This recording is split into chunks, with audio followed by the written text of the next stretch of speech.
Alright. So, this section is the first section we're looking at in Chapter 7. And this is probably the longest section in Chapter 7. So, what we're going to be looking at now is a specific type of polynomial equation. So we've already seen this in some form towards the end of Chapter 6.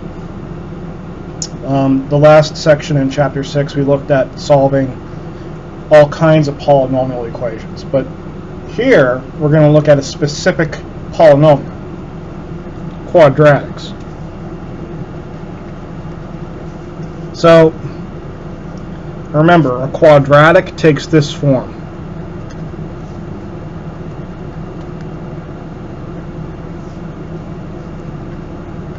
ax squared plus bx plus c.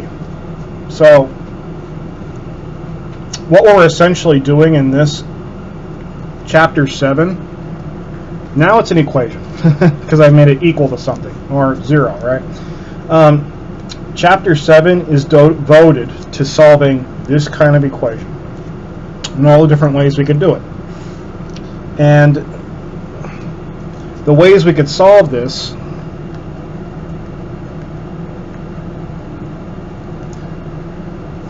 are pretty much the ways we're going to look at in Chapter 7. The first way we're going to look at is using square roots.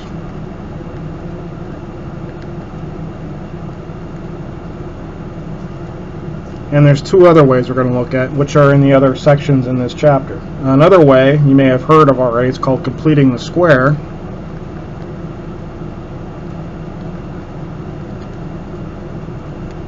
And then the other way is the most straightforward way, in my opinion, the quadratic formula.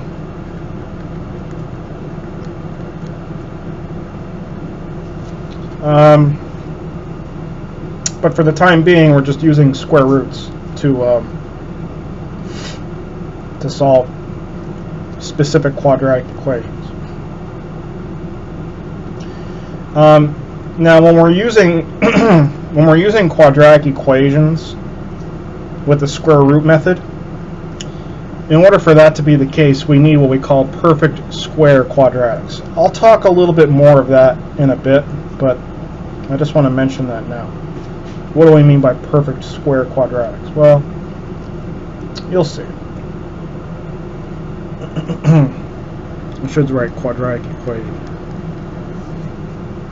Okay. So before we actually look at solving quadratic equations with square roots, we have to talk about simplifying square roots with numbers in them. There's a property with your exponents that if you have a rational exponent, you can write it as a square root. And basically, if you have a square root with a product under them, you could break up the product in the square root. That's only true if it's a product. And you'll soon realize that this also pertains to division. Sorry, I misspoke there. But when we're taking a square root of a number, we want the square root of the number to simplify. And in order for it to simplify, we need to factor out what we call a perfect square. So we kind of meant, when we looked at factoring, remember we looked at perfect squares or differences of squares? Same idea here. A perfect square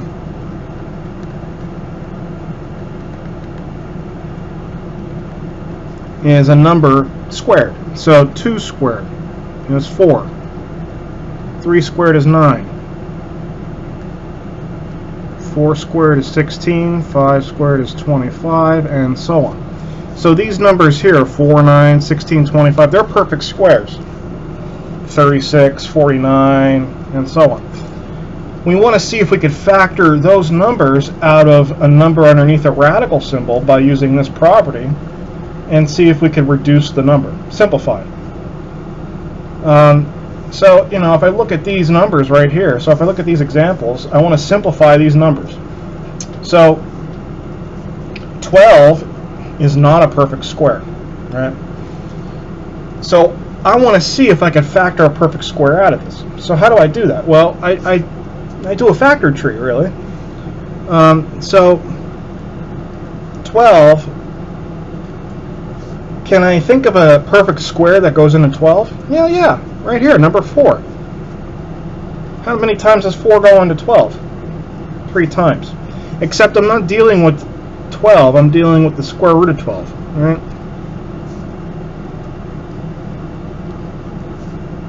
And the reason why I picked 4 is because 4 is a perfect square, right? And what is the square root of 4? Perfect squares simplify nicely under square roots. That's why we factor out perfect squares from them. The square root of 4 is 2, right? Now I can't factor another perfect square out of 3 because 3 is a prime number. So this is as far as I can go. So 2 square root of 3. So the square root of 12 simplifies to 2 square roots of 3, which is 2 times the square root of 3. That's it. That's it. In your calculator, give me a second. In your calculator, you can write the square. The square root button is right here. It's right above the x squared button. It's right there. So to get to it, just press second. Squared. So the square root of 12. Hit enter. It's, that's the approximation. But I could also write 2 square roots of 3. So 2 times the square root of 3. It's the same thing. We don't approximate it. We just leave it as an exact number. This is the exact number. That's the way we leave it because that's the best way to represent it.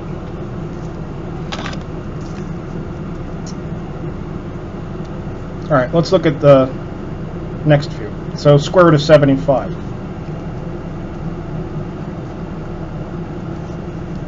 Now I want to break this down. So now I want to think of the highest perfect square that goes into 75. You don't have to pick the highest one, but the higher you pick, the sooner it'll break down.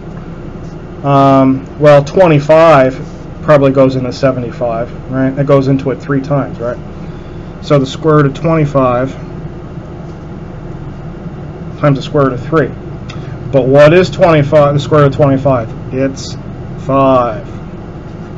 We already know the square root of 3 doesn't simplify any further, so we could write the square root of 75 as 5 square roots of 3. What about 45? So I want to break that down. Well, what's the highest perfect square that goes into 45?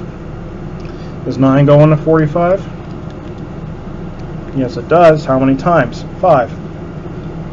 So I could break that into square root of 9, square root of 5. And since 9 is a perfect square, the square root of 9 is 3. Square root of 5, 5 is a prime number. It doesn't simplify any further. So I could write this as 3 square roots of 5. So when it comes to simplifying square root numbers with square roots in them, all you're doing is factoring out a perfect square if you can. And you keep going until you cannot factor any further. And then you just collect all the factors afterwards, and that's your simplified result. Yeah. Okay.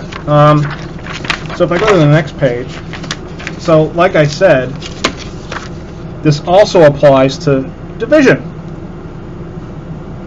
This also applies to division. So if I have the square root of a division, I could break the square root to the top and bottom as well.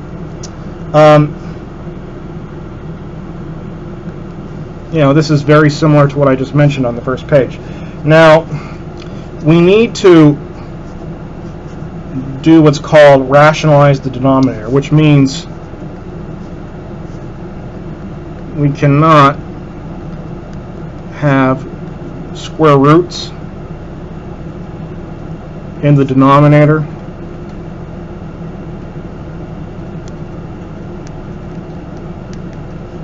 of a fraction. You can't have that. We don't want it there. So I'll show you how we rationalize the denominator when we get to it, but that's the basic idea. It's not that it would be wrong, it's just it's not the appropriate way to write square roots of fractions of them. Or I'm sorry, fractions with square roots of them.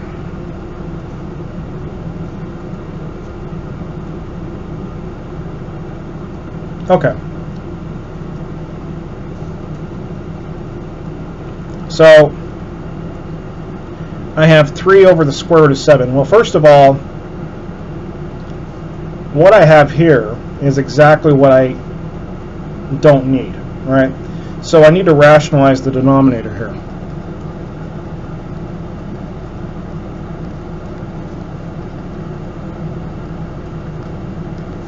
How do I do that? Well, what I do is I multiply the top and bottom of this fraction by the square root in the denominator. So I multiply the top by the square root of 7, and then I multiply the bottom by the square root of 7. Then I multiply across. So 3 times the square root of 7 is 3 square roots of 7. Now what's the square root of 7 times the square root of 7? Well, if I use the property on the previous page, right, the square root of 7 times the square root of 7 is the square root of 7 times 7, which is 49. Right? But what is the square root of 49?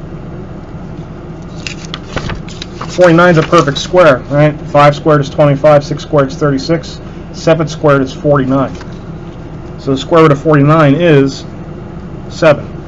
You see, by doing this step right here,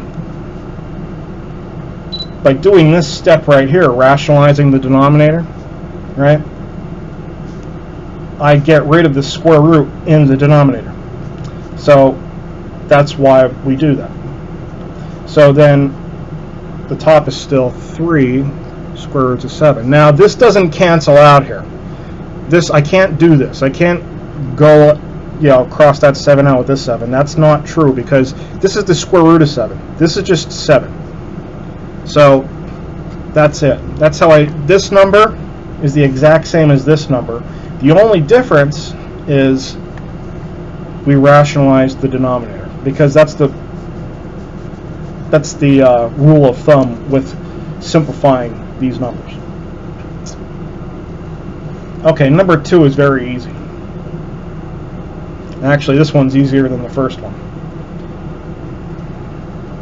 If I have the square root of 9 over 5, well, the square root of 9 is already a perfect square. What's the square root of 9? It's 3. And that's all over 5. Wow, that was hard. Yeah. I promise you the number 3 is a little more challenging than that. So if I have the square root of the whole fraction, I can break it up. So I could, based upon that rule, I could write this as the square root of 11 over the square root of 20. Alright. Now, what I want to do is I want to simplify the top and the bottom as much as possible. Right? Now, let me think. Is there any perfect square that goes into the square root of 11? Does 4 go into 11? No. Does 9 go into 11? No. So the square root of 11 is as simplified as far as it can go. Alright. Now what about the square root of 20? Can that simplify? Yes.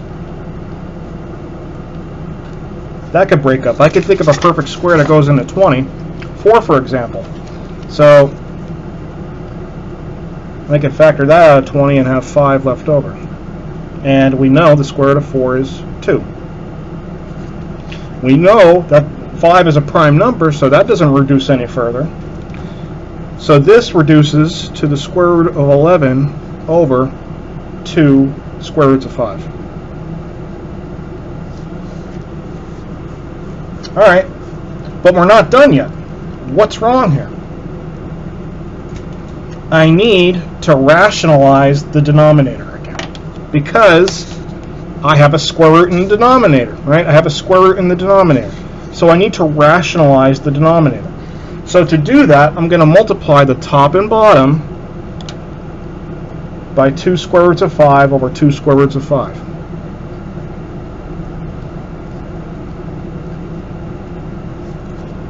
I'm going to multiply the top and bottom by itself to rationalize the denominator. Alright. So now when I do that, I have 2 times the square root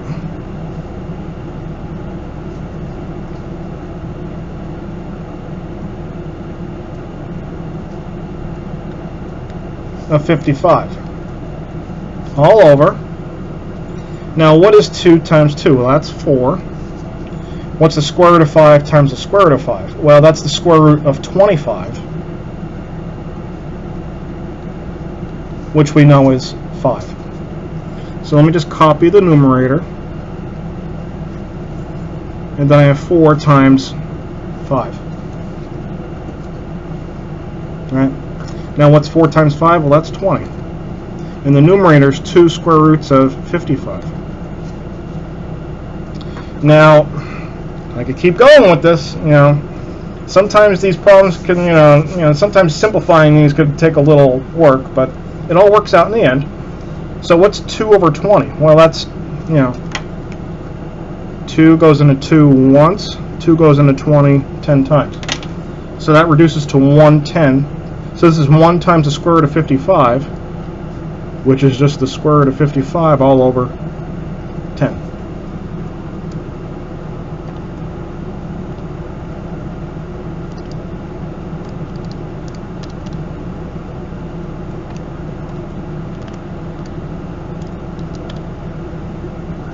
And I checked into my calculator, look at that. They're the same numbers. So, yeah, I mean, this one took a few more steps than number 1. But the point is that when you rationalize the denominator, that's this part right here. Rationalize the denominator. We do that because we don't want square roots in the denominator. Just multiply the top and bottom of the fraction by itself, and then multiply across, and then just keep going with that. Now,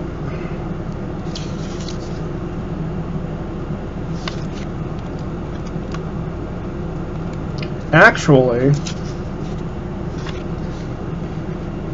I could keep going. I could keep going here. The square root of 55 isn't reduced all the way. I could actually keep going with this. Because, if you think about it, 25 is a perfect square. Does 25 go into 55? Actually, no, it doesn't. Sorry about that. Yeah. Sorry about that. I don't know why I did. I assumed it would go in, but it doesn't. Sorry.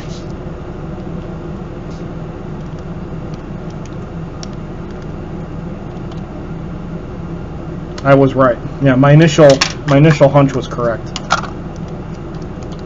Sorry about that. This is as far as it'll go. That's it. I was right. So, again, just make sure 4 doesn't go into 55, 9 doesn't go into 55, 16 doesn't. I just goofed. I assumed 25 goes into 55, but no, 25 goes into 50, but not 55. Just a habit of jumping the gun. But yeah, that's as far as it'll go. So, I do want to make a comment though before we actually go look at quadratics.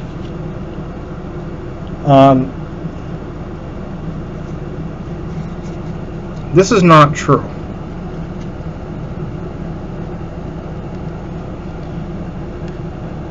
I see this mistake all the time.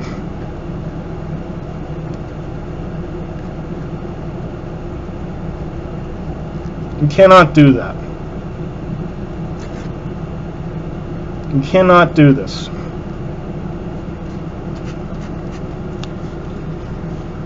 You cannot break up a square root like this.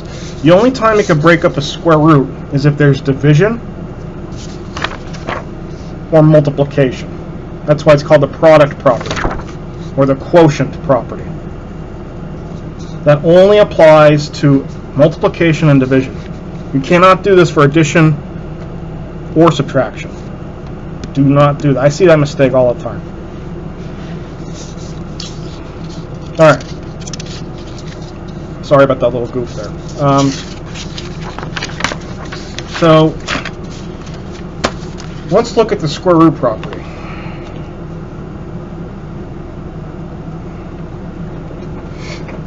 So,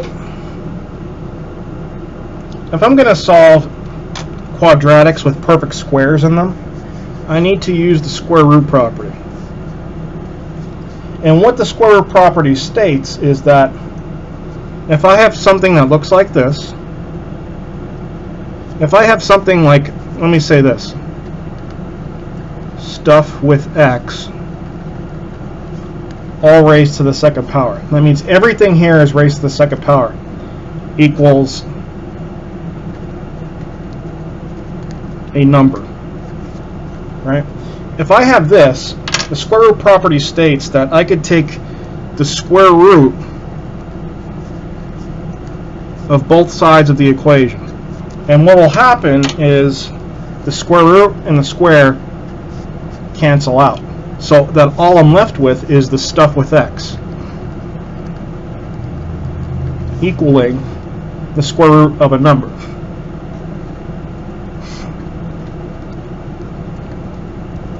And then from there, I could solve the stuff with x by itself. I could get x by itself. Now there's one exception. You see this plus or minus right here? Whenever I take the square root of a number, I need to include a plus and a minus out front. Because when you take the square root, you're going to have two cases.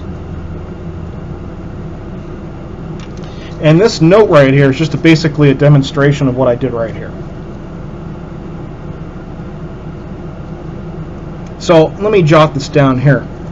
The square root trick, or the square root property,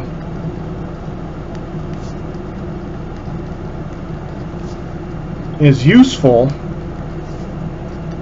for quadratics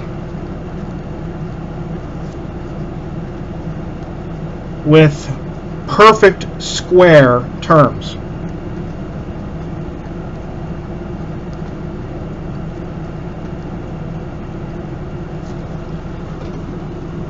What do I mean by that? Well, if I so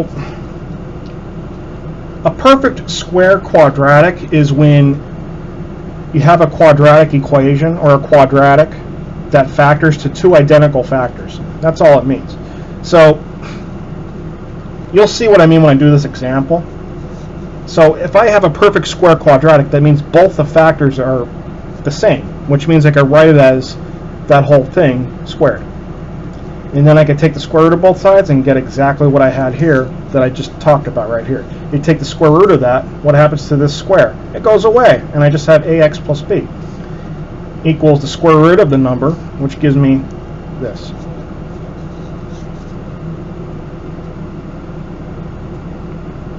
Okay. So, what I did here is, I could write this as 3w minus 4 times 3w minus 4, right? But instead of showing it that way, I just gave you the example as is. If I were to FOIL this out, what would I get? Now I get 9w squared minus 12w minus 12w plus 16. When I combine like terms, I get 9w squared minus 24w plus 16. This right here is a perfect square quadratic.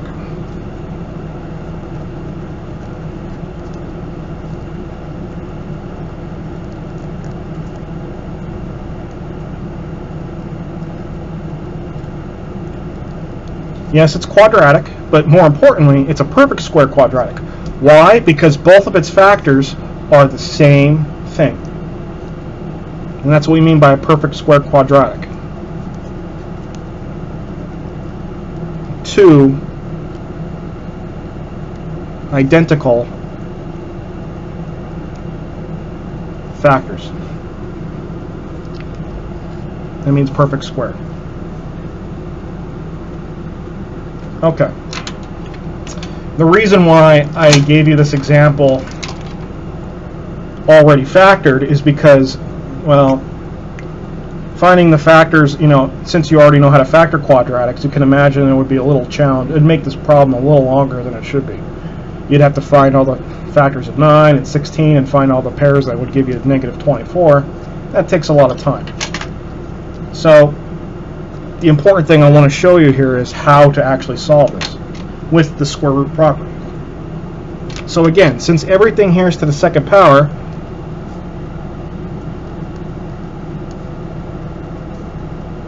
what I could do is I could take the square root of both sides.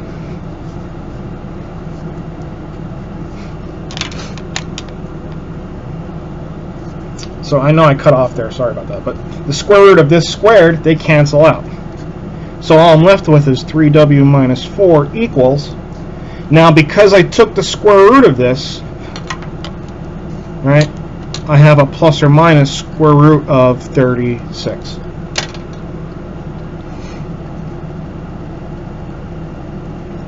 So I have my plus or minus. Now I got to simplify the square root with numbers. What is the square root of 30? That's a perfect square. That's 6. So now I have plus or minus here, which means I have two separate equations to solve. Kind of like the absolute value idea. 3w minus 4 equals 6. And 3w minus 4 equals negative 6. So now from here, I just got to solve for w in each equation. So add 4 to both sides. You're going to get 10 divided by 3. W equals 10 thirds. And add 4.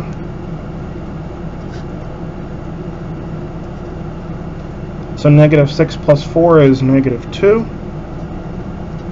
Divided by 3, and W equals negative 2 thirds. That's awesome. So,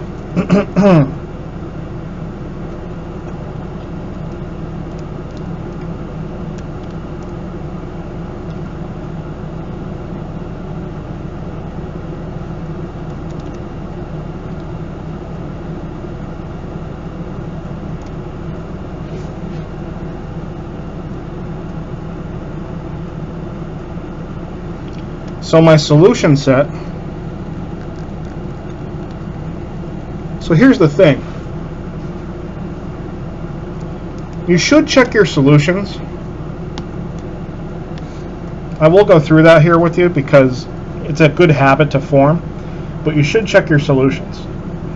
But this is a quadratic, and as it turns out, the domain and range of a quadratic is all real numbers. So you don't really need to check it, but it's a good habit to do for you.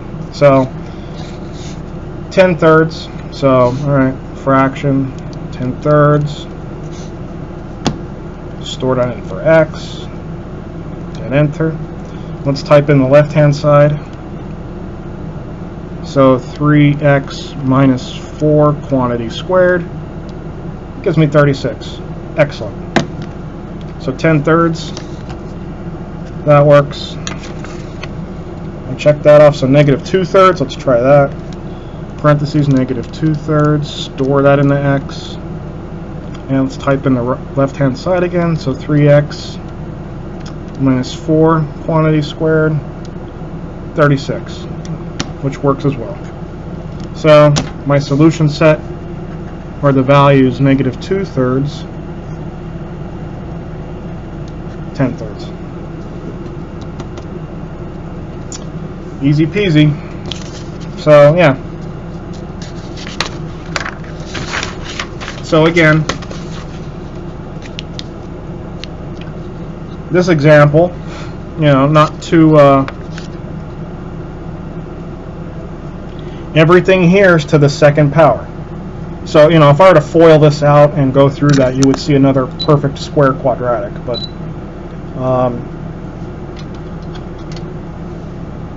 I just gave it to you in factored form. So again, since everything here is to the second power, I could just take the square root of both sides. Square root of that, square root of that. So the square root and the square are going to cancel out. I'm going to be left with x plus 5/2 equals. Now, because I took the square root, what do I have to include? A plus or minus square root of 31/4. All right. So now, technically, I could start solving for x here, right? By subtracting 5/2 from both sides. But before I do that, I want to simplify this number. I want to simplify that.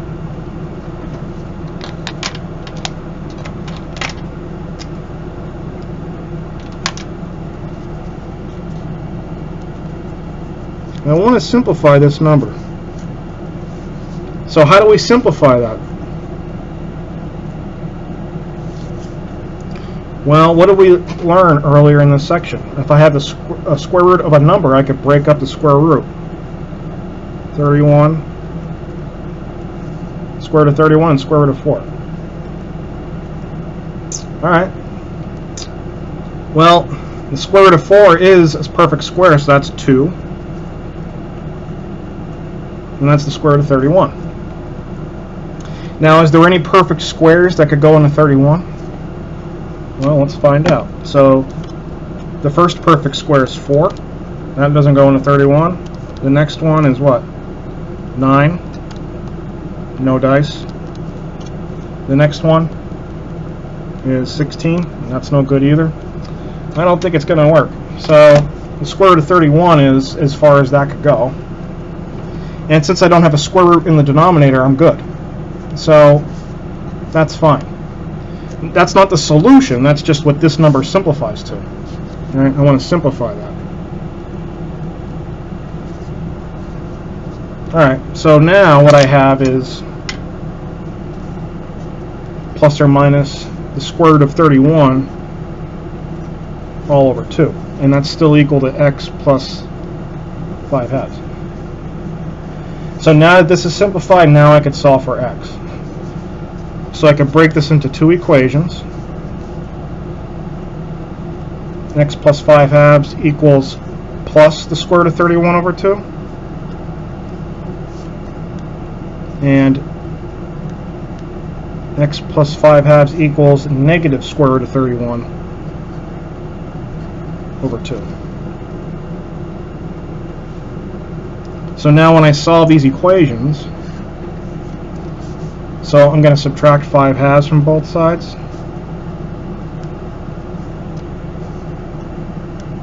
In each equation. So let me look at this one first. So x is going to equal square root of 31 over 2 minus 5/2. And x will equal negative square root of 31 over 2 minus 5/2. Those are my solutions. You could write this, since they have the same denominator, you could write this as the square root of 31 minus 5 all over 2 and negative square root of 31 minus 5 all over 2. You could do that, but those right there are the solutions. So the solution set are the values plus or minus oh, you know what? I don't want to write it that way.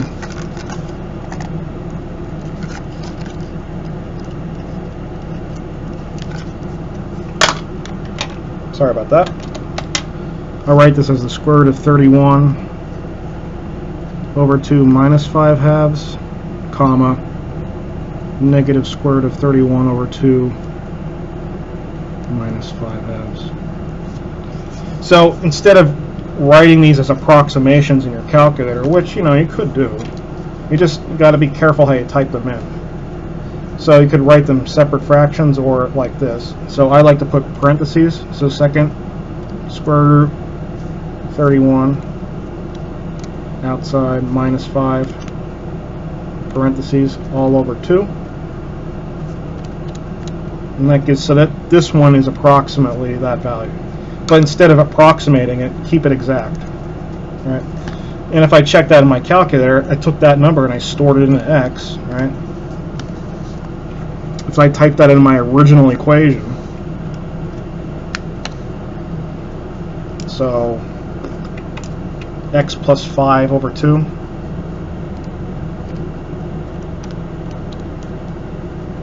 that whole quantity squared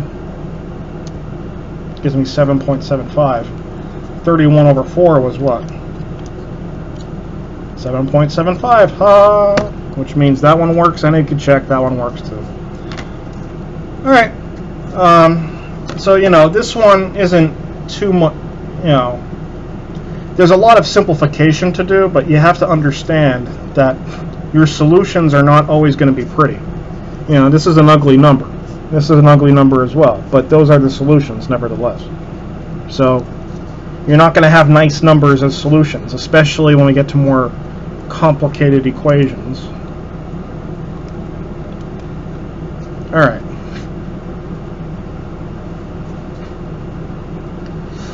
So what we're going to look at now is we're going to extend our definition of numbers. So up to this point we've been looking at real numbers, but now we're going to look at something that students don't like to see, and that's imaginary numbers. I don't think it's much of a big deal. It's really, it's really not hard in my opinion. All you really need to know is this. If a square root has a negative number in it, we could pull it out and represent it as an imaginary number. That's it. And this is the definition of an imaginary number. I equals the square root of negative 1, or if you square both sides, we could write it as this as well. Either one is used commonly, but the one we're usually going to use is this one right here. So if you have the square root of a negative number, just pull that out and write it as I times the square root of the positive number. That's it. When you see an imaginary number with a real number, we just call that a complex number. This right here is the real part. This right here is the imaginary part.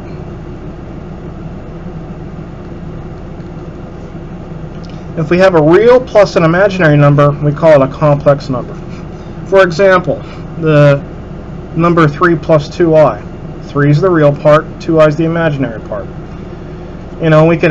You could also call an imaginary number a complex number. They're synonymous, but if you add it to a real number, basically if you have a imaginary part tacked on to a real part, it's a complex number. That's it. And when I mean tacked on, I mean just being added or subtracted.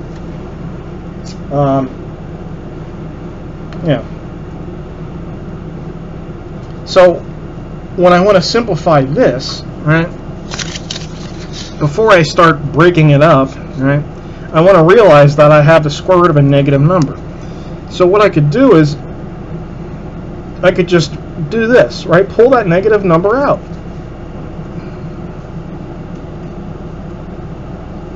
So the square root of negative 40, if I pull that negative number out, it's basically saying I have the square root of negative 1 times the square root of 40. But what is the square root of negative 1? It's I. That's what this comes from right here. So this just becomes I square root of 40. So now that I have that, now I could simplify the square root of 40. What's a perfect square that goes into 40? Well, if we go back to the first page, so 4 goes into 40, right? 4 goes into 40. Square root of 4, square root of 10. Square root of 4 is 2. Can I think of another perfect square that goes into 10? No, 4 doesn't go into 10 and 9 doesn't go into 10, so that's as far as that goes. So 40 reduces to 2 square roots of 10, which means the whole thing right here, this could be replaced with 2i square roots of 10. Because I have a 2 here, so the 2 just gets collected with the I, and the square root of 40 gets replaced with 2 square roots of 10, which makes it 2i squared. So I could write this number as that. That's how you simplify imaginary numbers. And the reason why we're looking at imaginary numbers is because if you go into a higher math course, they will show up, especially if you look in calculus one day, which is my favorite course, by the way. So that's why we need to consider it. Because if you look on these last page of notes, we're going to look at solving some quadratics with imaginary numbers in them. Some quadratic equations have complex number solutions. So I want you to see that to conclude this section. So again, I have everything to the second power equal to a number. So I could take the square root of both sides. Right. That's what I have now. So this cancels out with that, and I'm left with x equals. Now because I took the square root of a number, what do I have to include? Plus or minus the square root of negative 49. Now since x is already solved for, I just have to simplify this. Right? But I have the square root of a negative number, so I'm dealing with imaginary solutions. So pull that negative out. So when I pull that negative out, that means I'm just pulling an I out. So I'll have I times the square root of 49. But what is square root of 49? It's 7. That's a perfect square. So this just becomes, plus or minus, this just becomes 7. This right here just becomes 7. So I have 7i, or plus or minus 7i. So my solutions are 7i, comma, negative 7i, which is my solution set.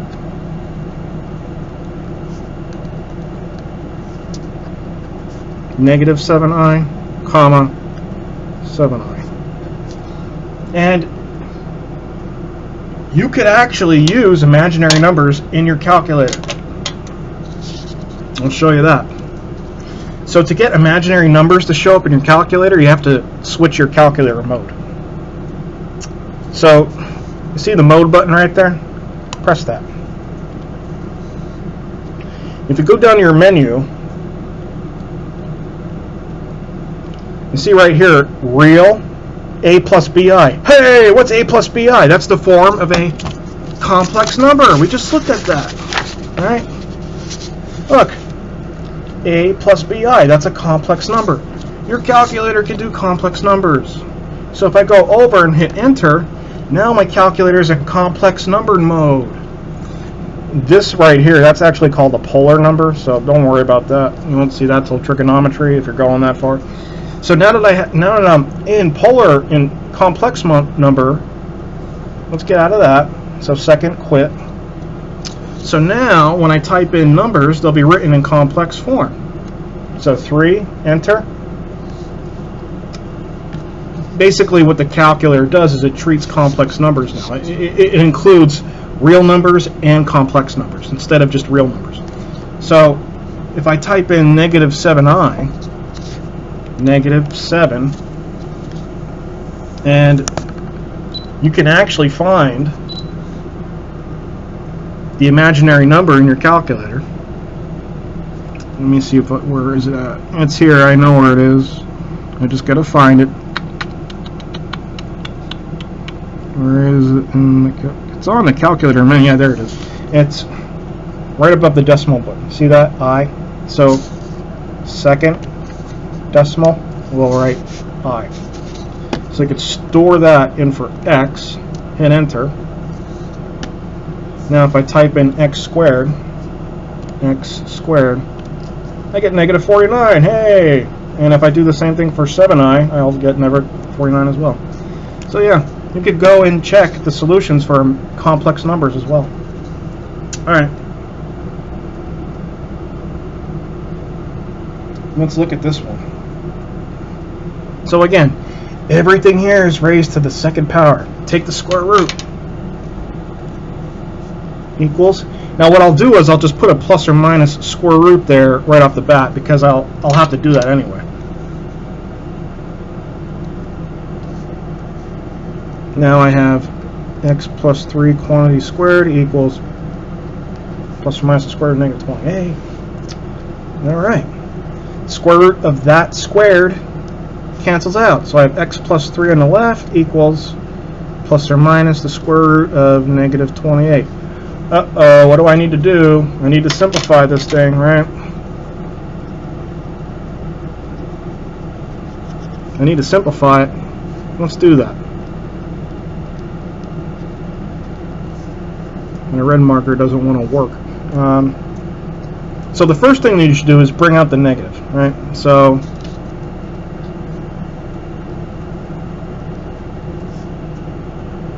let's pop that negative out. So I'll have I square root of 28 now, right?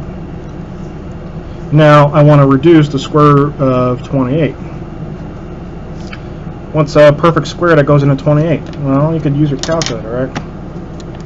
4 is a perfect square, and it goes in 7 times. All right. Square root of 4 times the square root of 7. Square root of 4 is 2, and 7 is a prime number. So this simplifies to 2 square roots of 7, and I'm going to replace that up here. So the square root of negative 28 simplifies to 2i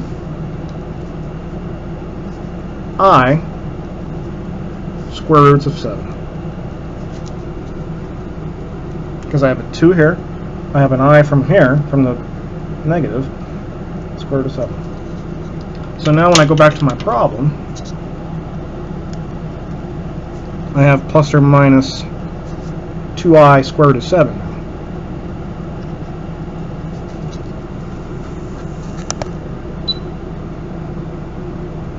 So now from here, just break up into 2 equations and solve each one for x.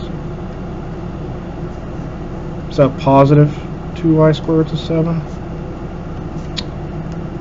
X plus 3 equals negative 2i square root of 7. Subtract 3 from both sides.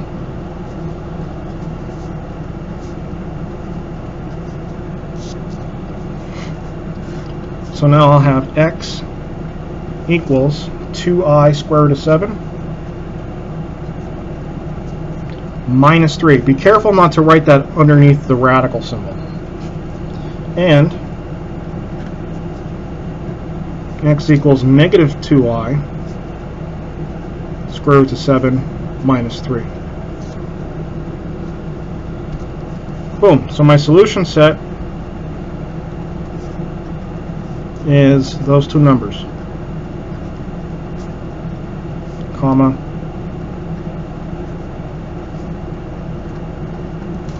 that's it. And you could check them in your calculator. I'll just do 1. 2i, so 2 second decimal point is I. Second square root 7 minus 3 is that. You could store it in the x. Now if I type in the left hand side, x plus 3 quantity squared. So parenthesis x plus 3 close parenthesis squared and hit enter. I should get negative 28. And look at that, I do. So yeah, and you could do that for this one. They both work.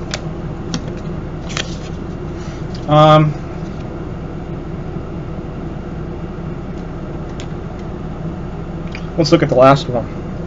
So this one's, you know, I can't just take the square root yet because I need everything on the left-hand side to be squared. So I need to isolate the squared term. So I'm going to subtract 25. 4x squared equals, so 17 minus 25 is negative 8. Divided by 4. X squared equals negative 8 over 4 is negative 2. Now I can take the square root of both sides. So I'll get, so again, this is going to cancel, so I'm just going to get x equals plus or minus the square root of negative 2.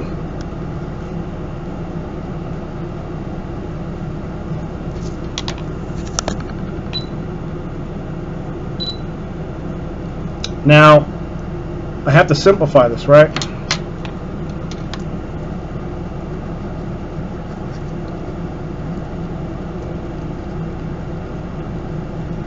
So how do I simplify that? Well, the only thing I have to do is pull out a negative here. So that's just going to be, so the square root of negative 2, I can just pull that out and write that as I square roots of 2. And I obviously can't break down 2 any further, so that's it. So x equals plus or minus I square root of 2.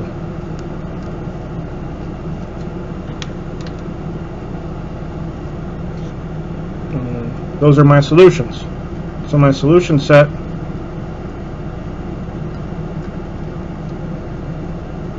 is I square root of 2, comma, negative I square root of 2.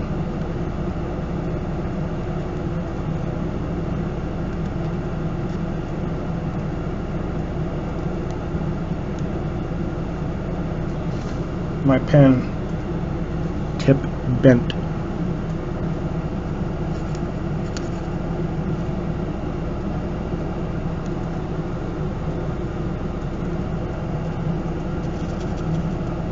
Oh, well, that's great. The tip of this pen just snapped off.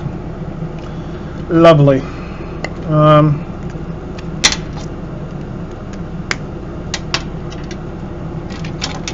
So yeah, that's it.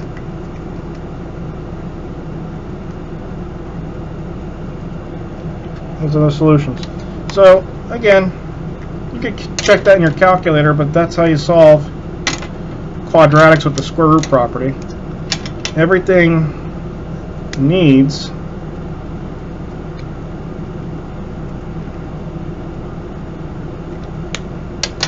to be raised to the second power on the left hand side in order to use the square root property. So yeah, there was a lot of material in this section, but all we looked at the ways to solve this kind of equation so far was this. But in the next few sections, at 7.4, we're going to look at completing the square and the quadratic formula. So, yeah, it's important you follow the sequence of the videos on Canvas in the order I put them up there, because you needed to see this property to see 11.3, just FYI. But, yeah. So, alright. So that's the end of 7.3. Yeah. So, yeah, that's the end of this video.